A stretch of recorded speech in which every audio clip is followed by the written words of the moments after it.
Hello and welcome to the first Chatterbox of 2023. I'm Josh Denzel, and as always, I'm joined by my regular sparring partner, Carl Frampton, whose family is about to get a little bit bigger, isn't it? That's right, yeah. A new baby on the way, baby girl, due very, very soon. I don't know when, but I imagine I'm going to have a new baby in the next week, probably. Massive, massive congratulations. So it's not going to be a quiet month. January is actually usually a quiet month for British boxing, but not this time. Chris Eubank Jr. takes on Liam Smith this Saturday. But if that fight's big, then what is Anthony Yarde taking on Artur Beterbiev at the end of the month? It's massive. Huge fight, really huge fight. And I think that, like you said, Eubank and Liam Smith, a quality cracking fight as well. But this one for me, Yarde and Beterbiev, I think it could be really, really special. I think that we've got Anthony Yarde joining us here very, very soon, but I think there's a favourite in the fight, and the bookies have a favourite, but I would not be writing Anthony Yarde off in this fight. We've seen Beterbiev hurt before. It's a good fight. It's a fight. I'm looking forward to it. I'm excited, but if you're not excited already, here's a little taster. Can you hear that? Can you hear it? Lions in the camp. This is my jungle. The belts, the legacy, the history. That's what I'm in the game for. I don't fear no one. Lions ain't got no choice but to hunt if they're going hungry. This is bigger than pay-per-view, and you BT Sports fans deserve this. Someone's getting knocked out. Beterbiev Yarde, it's Fight Night Live, only on BT Sport. It's got me gassed up. Now, I'm delighted to say we're joined by the man himself, Anthony Yarde. How you doing, brother? I'm good, man. That little video was good. You hyped up? Hey, I'm ready. No doubt about it. Now, listen, this has got to be not just one of the biggest fights in boxing. It's the biggest fight of the year for me. How excited are you? Do you play that fight out in your head? You know, before you go to sleep, you're just thinking to yourself with your arm raised. You know what I mean? The confetti cannons going off, and you in the middle of that ring. Yeah, I try not to plan it out too much in my head because sometimes it leaves you, having to overthink because you plan out something in your head so much, and then when it starts, everything's different. And then you're there overthinking, or do you get what I'm saying? You're battling your thought process. So for me, it's just trying to focus on the end result, focus on what I'm meant to do, whether it's round by round, whether it's how I start the fight.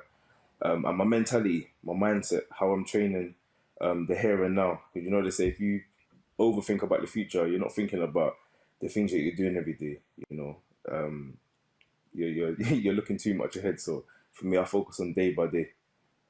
That's what I was going to ask you, Anthony. Like going into a fight like this with such a big puncher, and I suppose he'll have to think like this too because you can punch yourself. Mentally, where are you? How it's not going to be an easy fight for either guy, but how you feeling mentally going ahead? It's just opposite from what you said. I'm not putting in my head that it's going to be a hard fight because in this sport we don't know how it's going to go. I could go out there and everyone knows how this fight can end up turning out.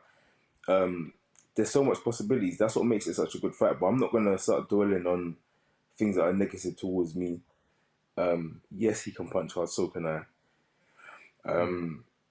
It's just boxing. It's just one of them sports. You get in the ring. I feel like he gets hit probably more than I do as well. If you think about it, obviously it's two different fighters. He's never fought me. I've never fought him. So, with two big punches, I feel like that's what makes this fight so exciting. The fights at Wembley Arena where you had your very first pro fight. Yeah.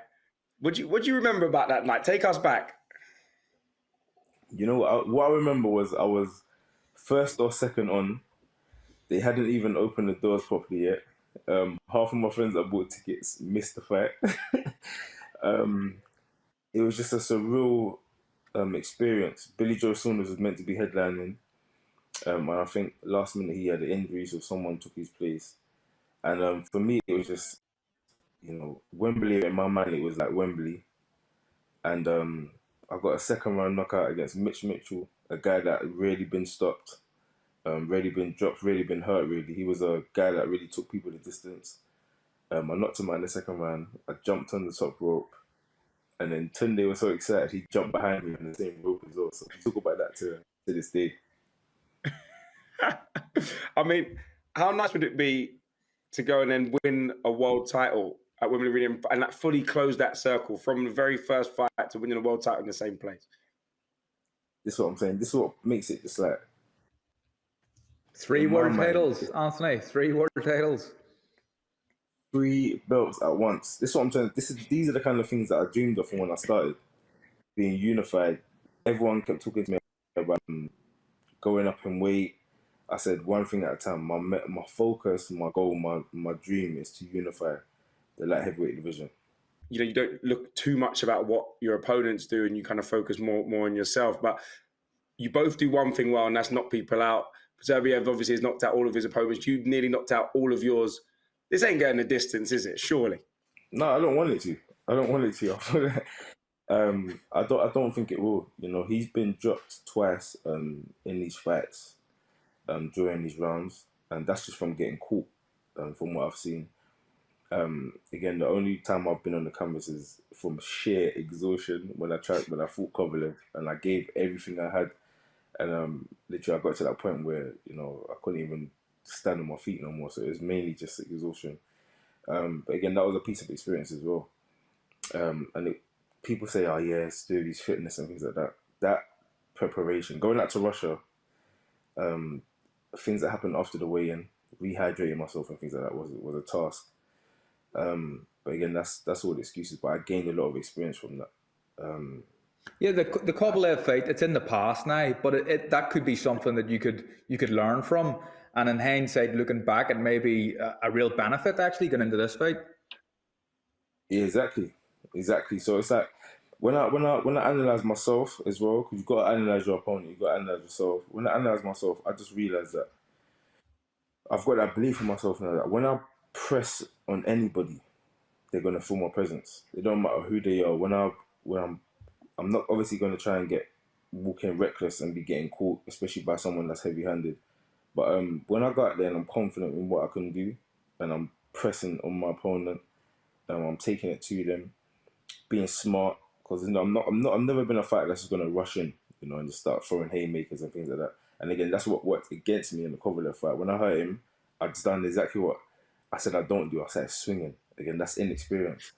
But when I tactically press towards my opponent, there's no one that's been able to actually withstand the onslaught. So again, I've got that in mind as well. I want to take it all the way back, because whenever you're announced like when you come into the ring, it says you're from Ilford, right? But you spent your early years in Stratford.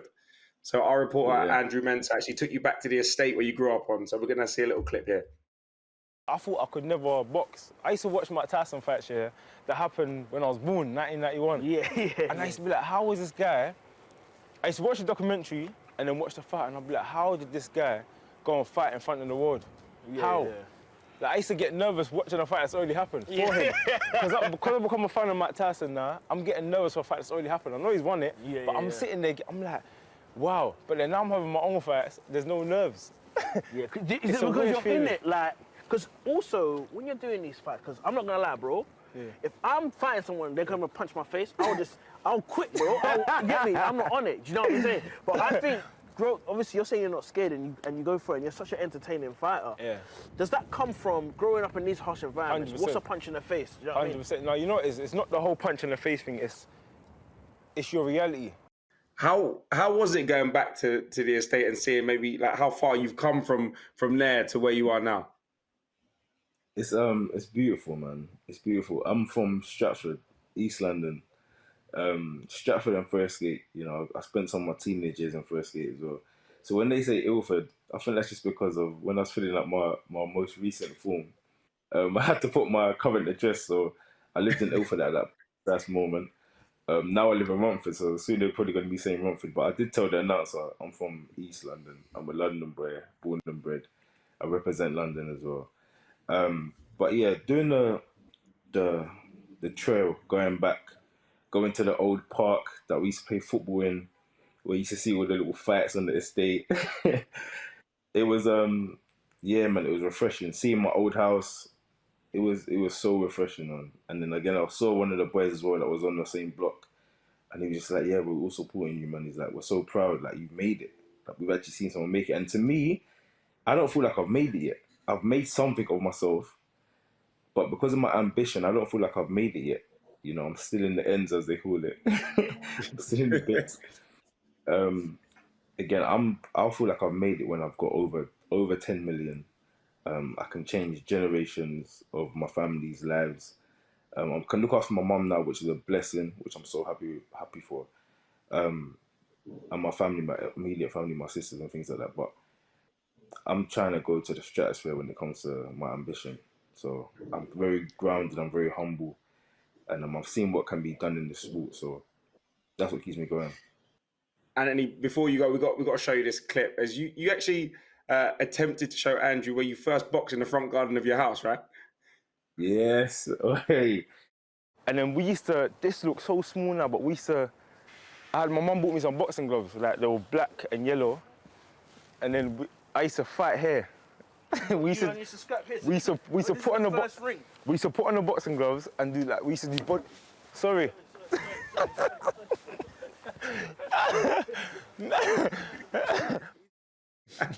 We love to see it. Listen, all that practicing in front of the yard, it seems to have worked out well for you, bro. Thank you so much for joining us. Listen, and good luck on January 28th, bro. Can I just say before you go, Anthony, I appreciate you coming on, because as an ex-fighter, this is probably the last thing you want to be doing on fight week. So fair play to you, mate. Yeah, thank you, man. Anytime. Appreciate you guys. Love. Coming up in part 2, we'll be joined by Callum Johnson, who knows exactly what it's like to get in the ring with Beterbiev and indeed drop him on the canvas. And I'll see you in a bit.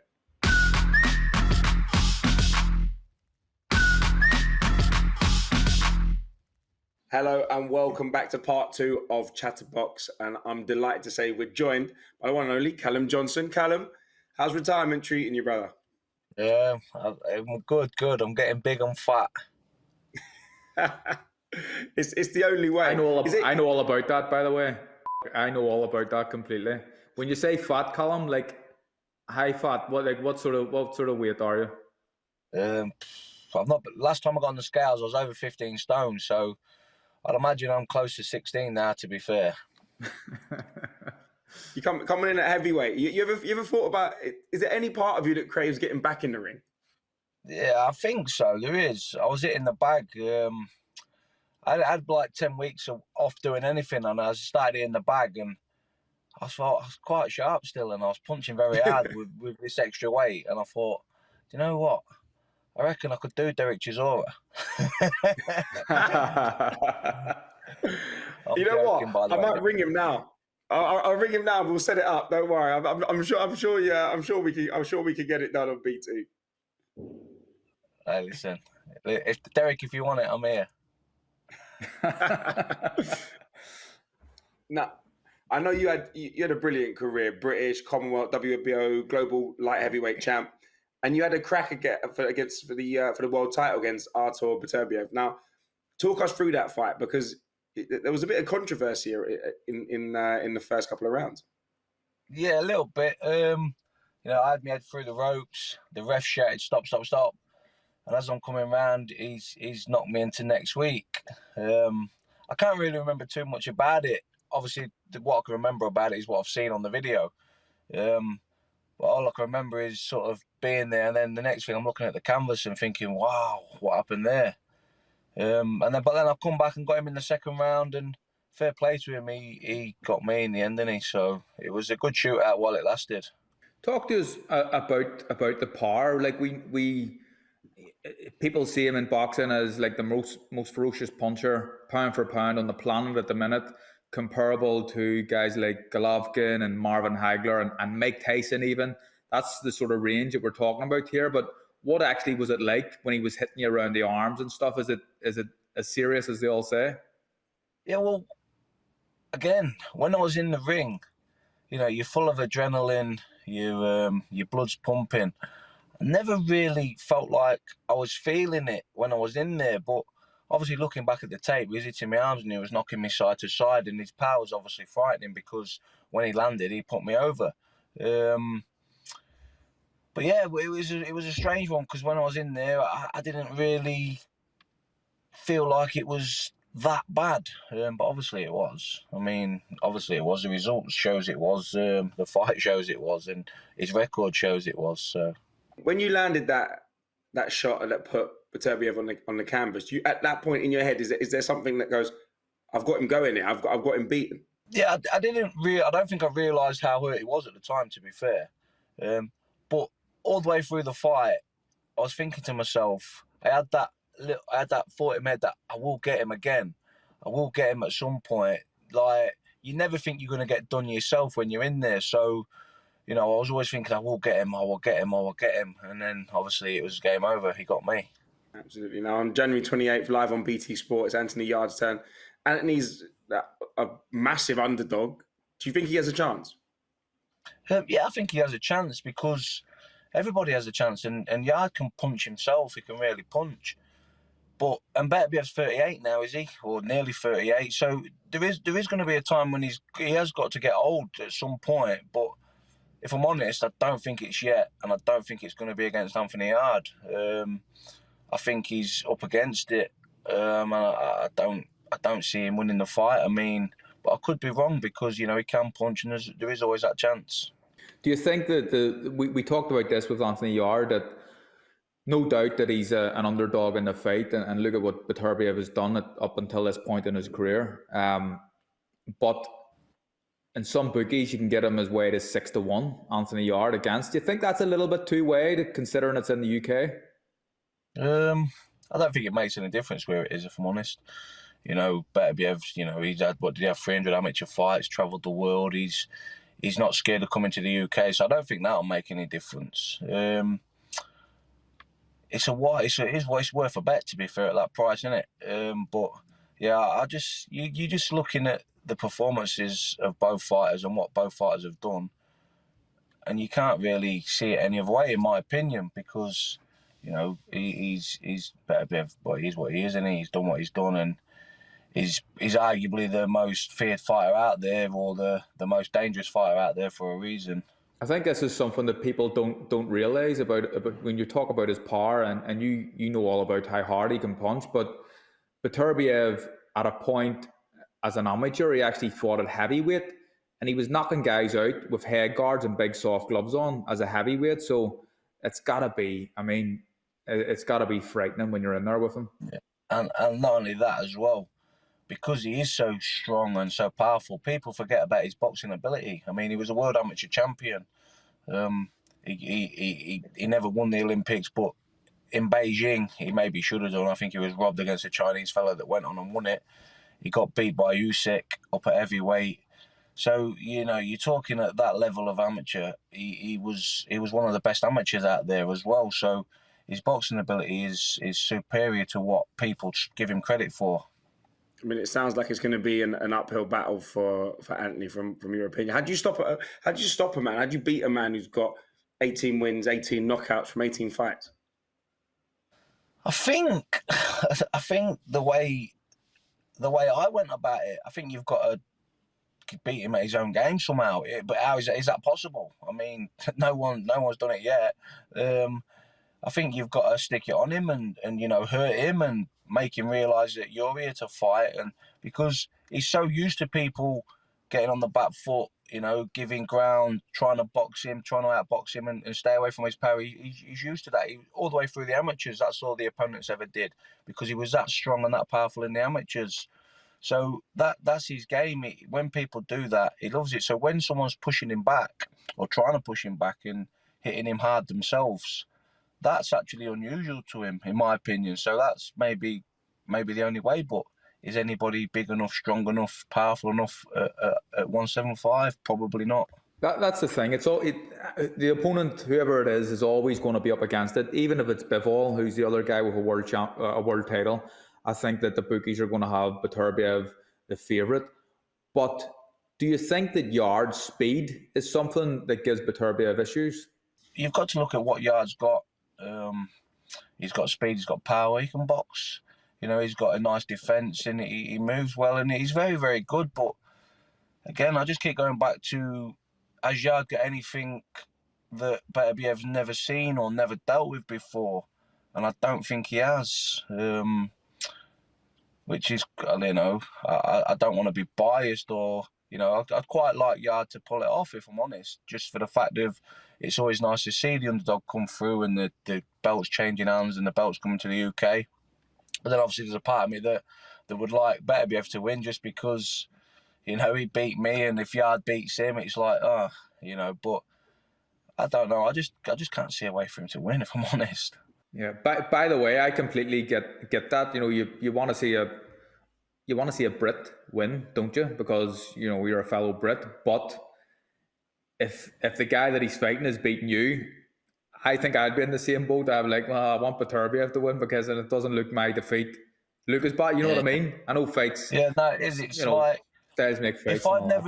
If I'd never boxed Beterbiev, I think I'd want Yarde to win 100% because, like, bringing the belts back to the UK, bringing the belts back to the Frank Warren stable, just everything about it. You always want to support the home fighter, but as you say, with him beating me, it's like, like.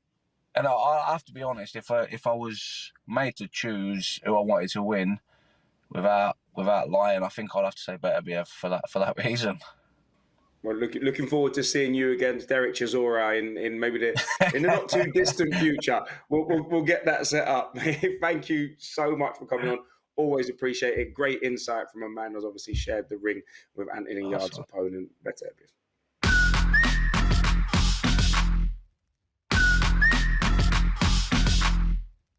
Hello and welcome back to the third part of Chatterbox, where we're joined by Queensbury Promotion CEO George Warren. George, welcome. First off, I want to ask, how's your dad? I know he's had a couple of problems with his back. Yeah, he's well. Thanks for asking. Look, he's doing what the doctors have advised him. Back at home at the moment, doing quite a bit of physio. Just got to take it easy, but he's in good spirits, and you know the plan, the ambition that he's got at the moment is to be ringside for Anthony's fight, which I'm sure he will be. No doubt. I know it's a massive fight and he'll want to be there. Just how big is this fight? You tell me, you set it up. I think it's certainly the biggest fight of 2023 so far. We've won that by a landslide. I can't recall a bigger fight happening this quickly off pay-per-view. I think it's a real credit to BT for making sure that we delivered this as a normal standard subscription fight. Really happy to have got it over the line. Look, it is always going to be a difficult feat when you're bringing over the caliber of fighter that Artur Beterbiev is. I mean, he's 18-0, 18 knockouts. Everyone knows how capable he is and what he's been able to achieve in the ring so far. But Anthony is the underdog, and you know, justifiably he is the underdog, but he's a live underdog. Training is going well. I've been getting great feedback from Tunde. Tunde is very confident, and as I think I've said this before, their confidence gives us confidence in his capabilities in the fight. Everything that we can do as a promoter and as a broadcaster to help him in this case, we've done. We've got it on in his hometown in London, 28th of January, with a passionate, hopefully patriotic crowd supporting him. And I think he can do it, but it's a monumental task. But if he does it, he breaks through that barrier, becomes a world-class fighter overnight, and people will be shocked because I think he can do it. Are you glad to have this on the normal platform rather than pay-per-view, George? Because we look at the fight the week before, Eubank and Smith, I think it's a very good fight. But when that's a pay-per-view fight, you know, you got to be looking at Yarde and Beterbiev as being a pay-per-view as well. Yeah, I mean, look, we had a debate about it, and I think ultimately for us, what was important was if we were going to invest in this opportunity for Anthony, and we hope obviously he does the business in the ring. As I say, it's a difficult night, but one that we're confident he can do, and he can upset things and get that title.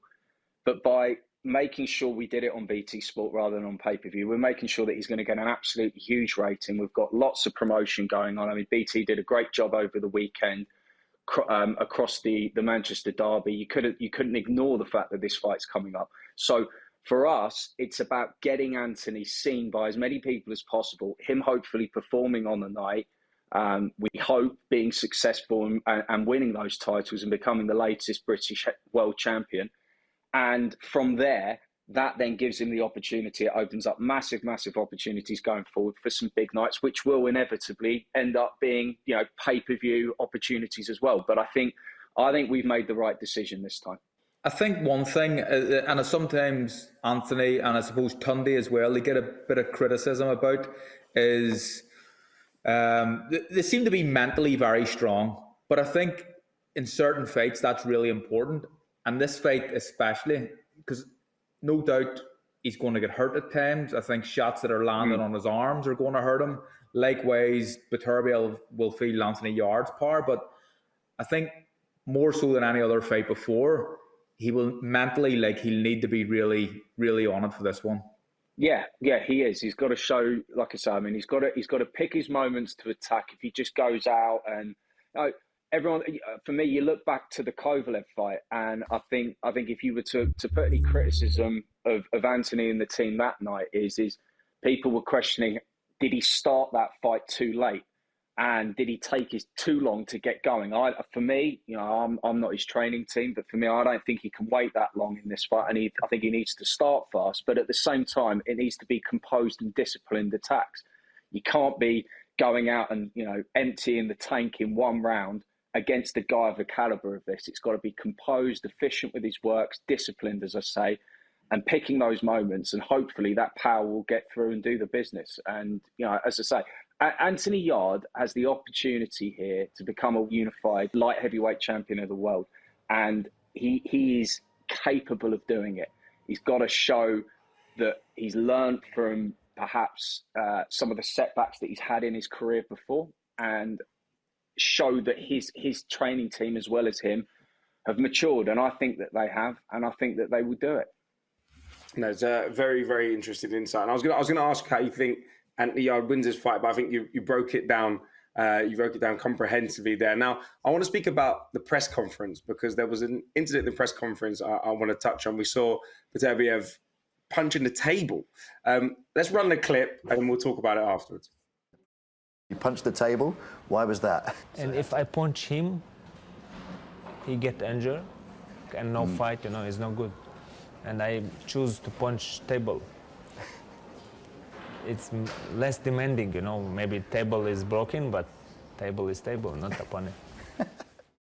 It's an interesting breakdown. Do you think that shows maybe a little bit of that pent-up frustration, or is it just kind of histrionics and a bit of showboating? Carl's the one with the more experience than me in these situations. Different fighters react and engage differently at press conferences and weigh-ins to others. I think it showed that he's obviously there with a determination to make sure that the underdog here is seen as the underdog, and he's the big guy in the room, and he's the one that is the world champion and has that power and that punch power. Maybe there were a few things said. I spoke up at the press conference about Anthony's power, and obviously I don't know. Maybe it was that his power was being overlooked in this fight. It certainly shouldn't be, with the 18 knockouts and 18 wins. But I don't look too much into that. I think for me, the bit that you get before the fight where you can start to really feel how they're feeling about this is the weigh-in. I think that's going to be a really exciting moment to see these two squaring up, how they look on the scales and how they deal with each other when they're face to face 24 hours away from the fight. I would agree with George to a certain extent. People look into press conferences and even weigh-ins a little bit too much, and at times people like to think that a fight is won actually before the fight is taking place at a press conference or a weigh-in. I don't think you need to read too much into that in the slightest, really.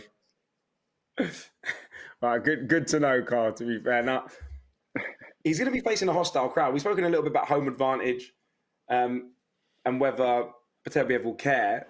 It is going to be a hostile crowd for Artur to come into, right?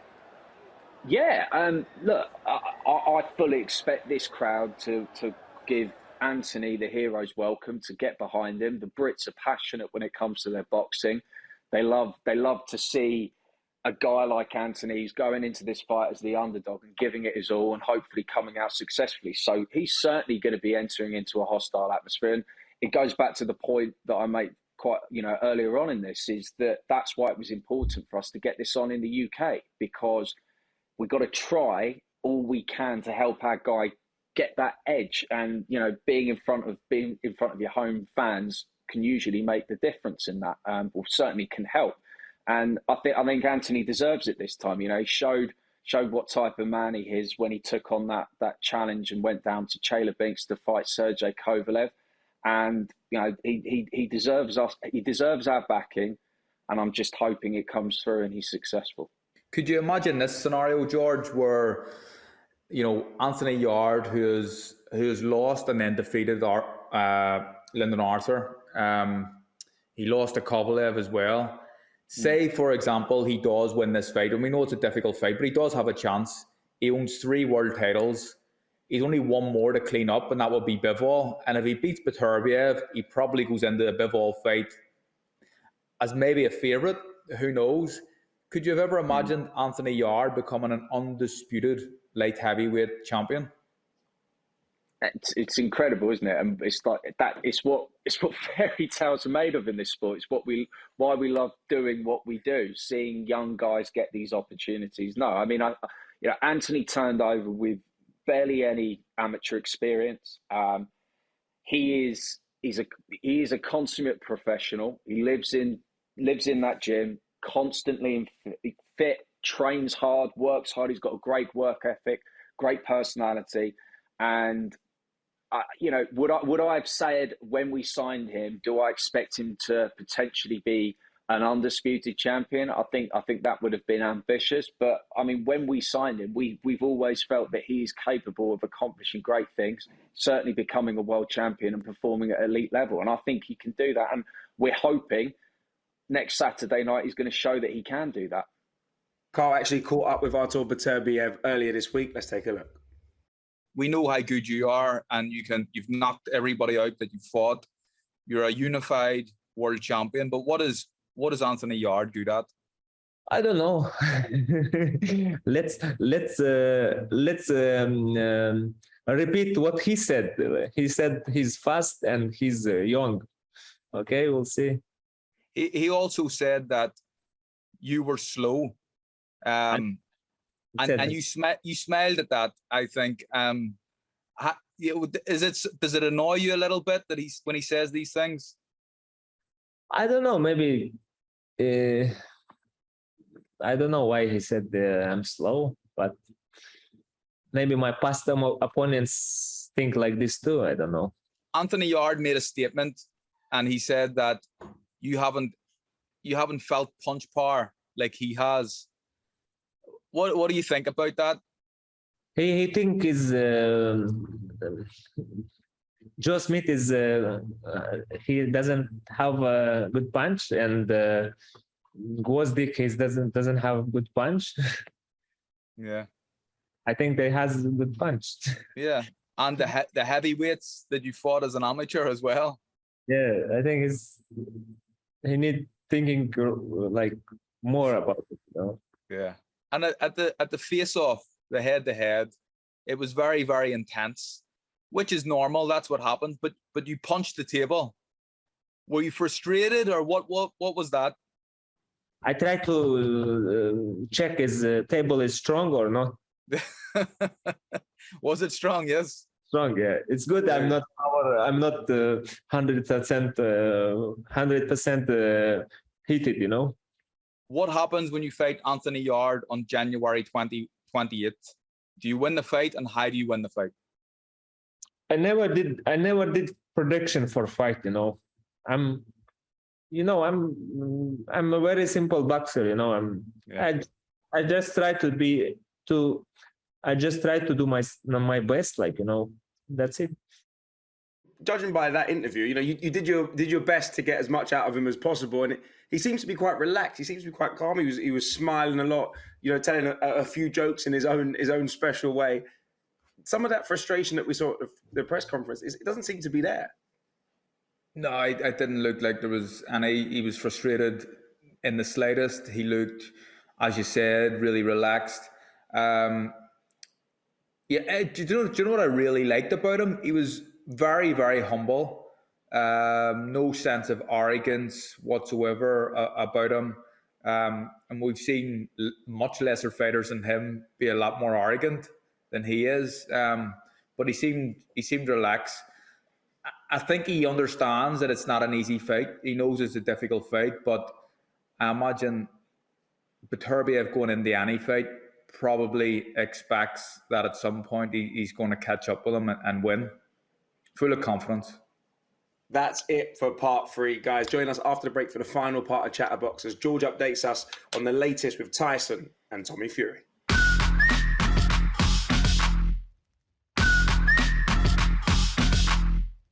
Hello and welcome back to the final part of ChatterBox. I'm pleased to say Carl and George are still with us. Now, George, I want to jump straight into it. I know you just signed a very exciting 18-year-old heavyweight, Moses.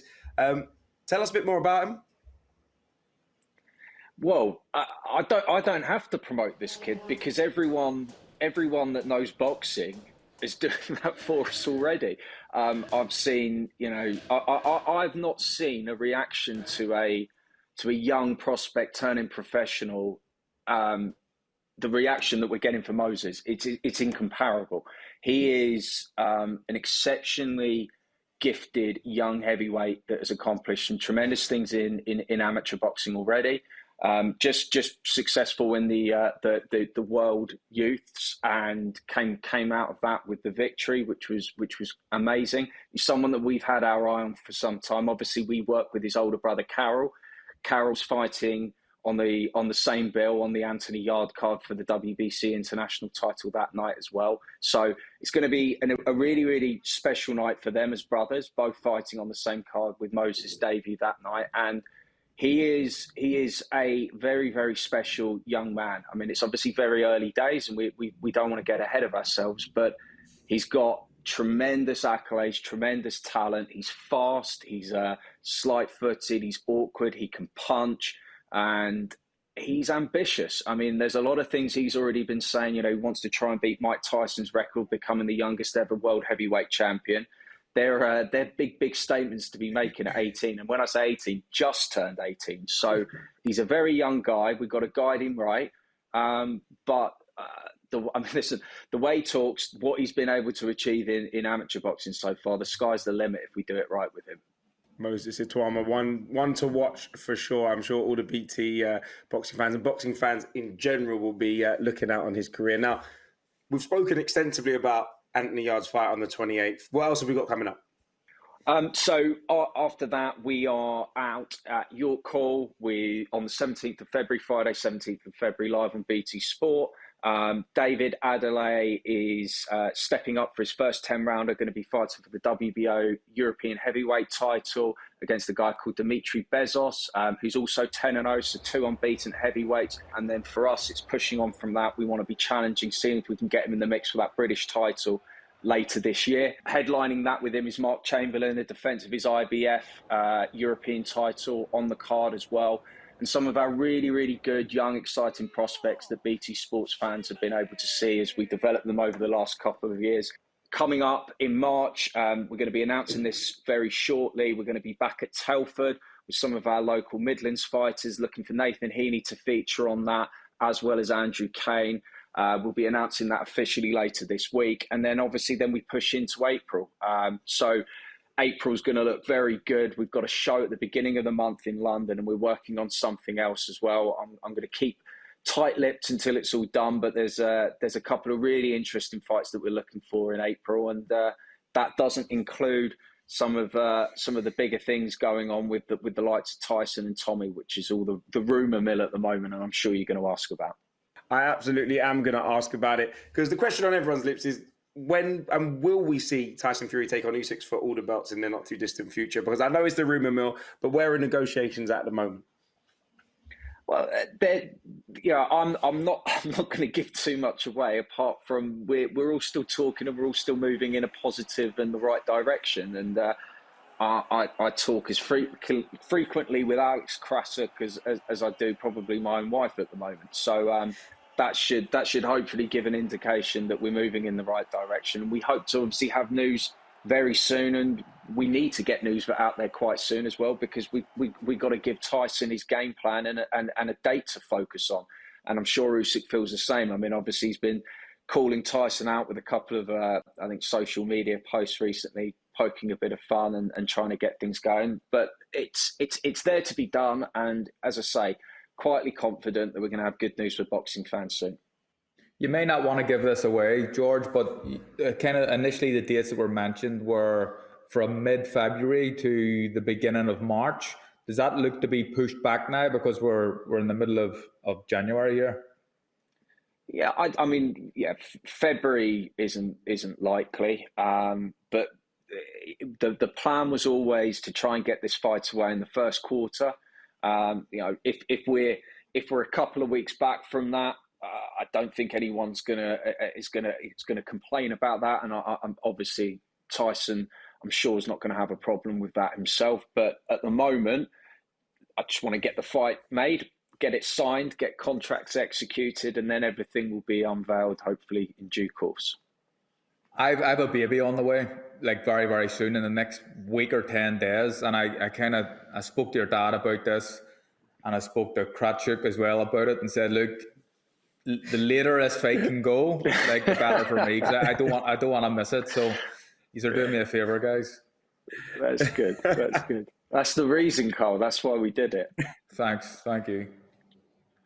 No doubt about it. Now, you mentioned, George, of Usyk maybe sending out a few videos calling out Tyson Fury. Let's take a look at one of those.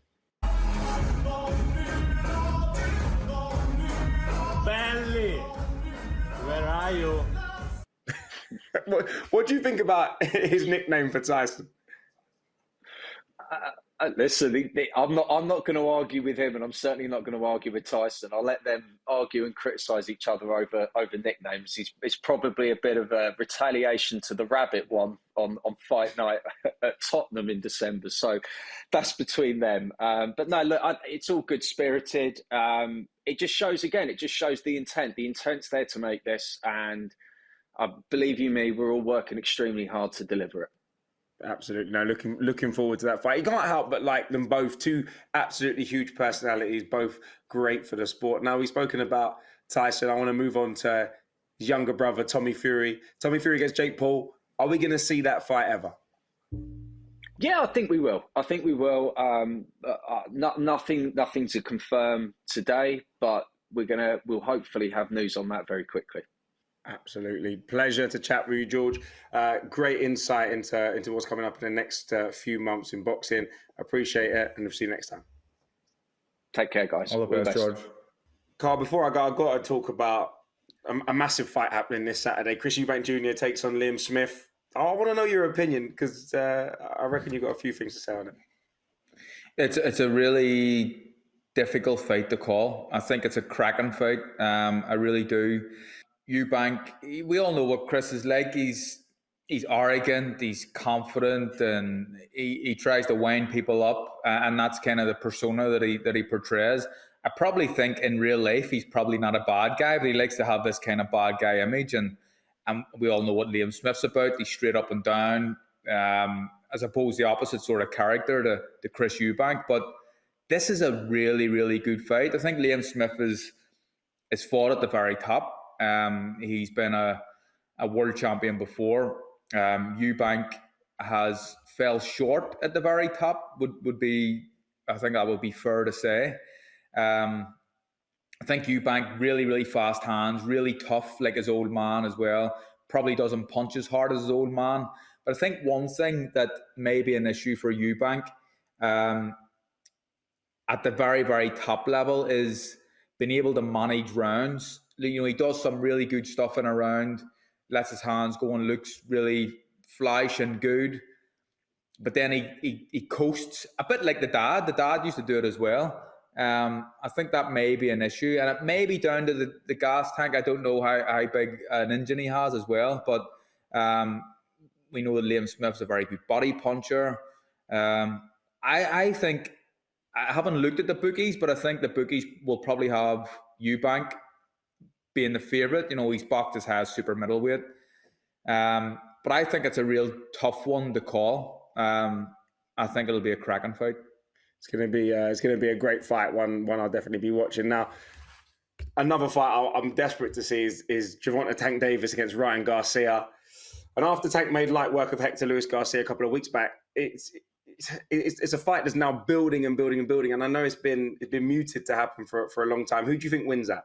I don't really know. It's a cracking fight. I just hope that it does happen. You know, on occasion, more than on occasion in boxing, the best don't fight the best, and this would be a quality fight. And I think the eyeballs on this fight would be huge, especially considering the characters that these guys are. And Ryan Garcia, you know, we talk about the YouTube people and the YouTube fighters and the eyes that they bring, but Ryan Garcia almost has that kind of similar sort of people who support him and the YouTube guy. You know what I mean? That was he done a lot of stuff on YouTube before. I think it's a monstrous fight.